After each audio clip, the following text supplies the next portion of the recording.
Hello hi ನಮಸ್ಕಾರ. ಬನ್ನಿ, ಇವತ್ತು ವಚ್ಚುಗೆ ಹಾಲಿಡೇ ಇತ್ತು. ಟಿ ವಿ ನೋಡಿ ನೋಡಿ ಬೋರ್ ಆಯ್ತಲ್ಲ, ಮೊಬೈಲ್ ಬೇರೆ ನೋಡಲ್ಲ ಅಲ್ವಾ. 1 ಇಯರ್ ಆಯಿತು ವಚ್ಚು ಮೊಬೈಲ್ ನೋಡಿ. ಏನಾದರೂ ಮಾಡ್ತೀನಿ, ನಿಮ್ಗೆ ಆರ್ಡ್ರ್ ಮಾಡ್ತೀಯಾ ಅಂದರು. ಲೆಮನ್ ಗ್ರಾಸ್ ಟೀ ಮಾಡ್ಕೊಡ್ತೀನಿ, ಆರ್ಡ್ರ್ ಮಾಡ್ತೀಯಾ ಅಂದ್ಲು. ಸರಿ ಅಂತ ಅಂದ್ಬಿಟ್ಟು ಜೆಪ್ಟೋದಲ್ಲಿ ಸಿಕ್ತು.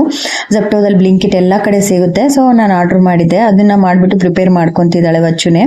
ಇದಕ್ಕೇನು ಗೊತ್ತಾ, ಲೆಮನ್ ಗ್ರಾಸು ತುಂಬಾ ಫ್ಲೇವರ್ ಚೆನ್ನಾಗಿರುತ್ತೆ. ಶುಂಠಿ, ಒಂದು 2ರಿಂದ 3 ಏಲಕ್ಕಿ, ಒಂದು ಚಕ್ಕೆನೂ ಹಾಕಿದ್ಲು. ಇವ್ರಿಗೆ ಕಾರ್ಡಮಮ್ ಅಂದರೆ ಏಲಕ್ಕಿ ಅಂದರೆ ತುಂಬಾ ಇಷ್ಟ. ಸೊ ಅದನ್ನು ಒಂದು ಜಾಸ್ತಿನೇ ಸೇರಿಸಿದ್ದಾರೆ. ಅದನ್ನೆಲ್ಲ ಸೇರಿಸಿ ಚೆನ್ನಾಗಿ ನೀರಲ್ಲಿ ಹಾಕ್ಕೊಂಡು ಕುದಿಸ್ಕೊಂಡ್ರೆ ನಮ್ಮ ಟೀ ರೆಡಿ ಆಗುತ್ತೆ. ವಚ್ಚು ಏನು ಗೊತ್ತಾ, ಒಂಥರ ಹರ್ಬಲ್ ಟೀ, ಗ್ರೀನ್ ಟೀ, ನನಗೆ ಟೀ ಕುಡಿದ್ರೆ ಸಖತ್ ಬೈತಾ ಇರ್ತಾಳೆ, ಕುಡಿಬೇಡ ಮಮ್ಮಿ ಅಂತ ಅಂದ್ಬಿಟ್ಟು. ಸೊ ಈ ಥರ ಟೀ ಮಾಡ್ಕೊಡ್ತೀನಿ, ಈವ್ನಿಂಗ್ ನೀನು ಕಾಫಿ ಕುಡಿಬೇಡ ಅಂತ ಅಂದ್ಬಿಟ್ಟು ನನಗೆ ಮಾಡಿಕೊಟ್ಲು. ವಚ್ಚುಗೆ ಇದು ಏನೂ ಹಾಕ್ಕೊಳ್ಳಲ್ಲ, ನನಗೆ ಬೆಲ್ಲನಾದರೂ ಹಾಕ್ಕೊಳ್ತೀನಿ, ನನಗೆ ಆ ಥರ ಕುಡಿಯೋಕ್ಕೆ ಇಷ್ಟನೇ ಆಗಲ್ಲ.